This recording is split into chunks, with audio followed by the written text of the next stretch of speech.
La croix n'aboutit pas seulement à des résultats négatifs, elle est aussi positive. Le Seigneur travaille sur une base positive. Vous pouvez penser que le Seigneur nous dit sans cesse non, qu'il est toujours contre nous, que la croix est suppressive.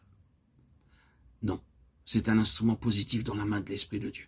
Dieu agit de manière positive. Il faut savoir que quand le Seigneur nous introduit dans de nouvelles profondeurs de la signification de la croix, il désire par-dessus tout nous conduire toujours plus loin.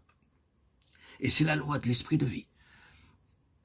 Vous devez vous souvenir que le Seigneur Jésus, dans sa résurrection, n'est pas resté comme il était auparavant. Avant sa mort, il était sur cette terre, puis il a dû mourir.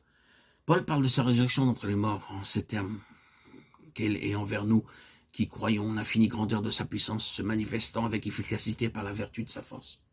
Il l'a déployé en Christ, en le ressuscitant des morts et en le faisant asseoir à sa droite dans les lieux célestes, au-dessus de toute domination. Éphésiens 1, 19, 21.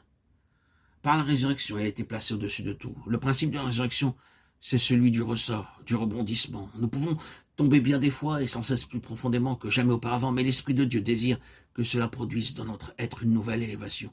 Ainsi, ne craignons pas lorsque nous avons le sentiment d'être vidés au bout du rouleau, rendus à l'extrémité, adressons-nous au Seigneur. Et si tout cela est vraiment l'œuvre de sa croix, cela sera changé en bien et il parviendra à ses fins. Vous aurez désormais une plus haute position que celle que vous aviez auparavant. Nous avons déjà dit que la croix implique une crise. Pour certains, cela peut être une redoutable expérience, la plus grande chose qui se soit produite dans vos vies, même plus bouleversante que votre conversion. Il en était ainsi lorsque nous sommes passés de l'œuvre de substitution de la croix, ayant vu seulement ce que Christ avait fait pour nous, à la connaissance de notre union avec Christ dans sa mort, son ensevelissement et sa résurrection.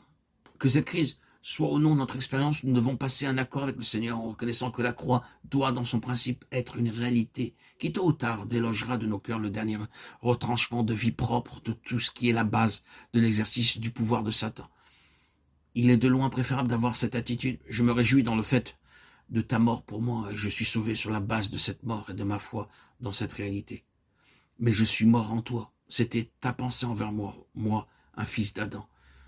Je n'ai pas pu saisir tout cela, mais je reconnais que par ta grâce, tout cela agira en moi, et que tôt ou tard, je parviendrai à une fin complète.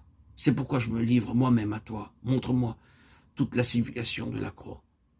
Une telle transaction est nécessaire. Ne regimbez pas lorsque le Seigneur entreprend cette œuvre. Il vous prend au mot, mais il agit avec l'intention bien définie de vous donner une plus grande et plus pleine connaissance de sa personne. Le service résulte de la connaissance grandissante de sa personne et de la valeur grandissante du Seigneur en nous. Ce n'est pas ce que nous faisons, mais ce que nous avons qui est le secret du service.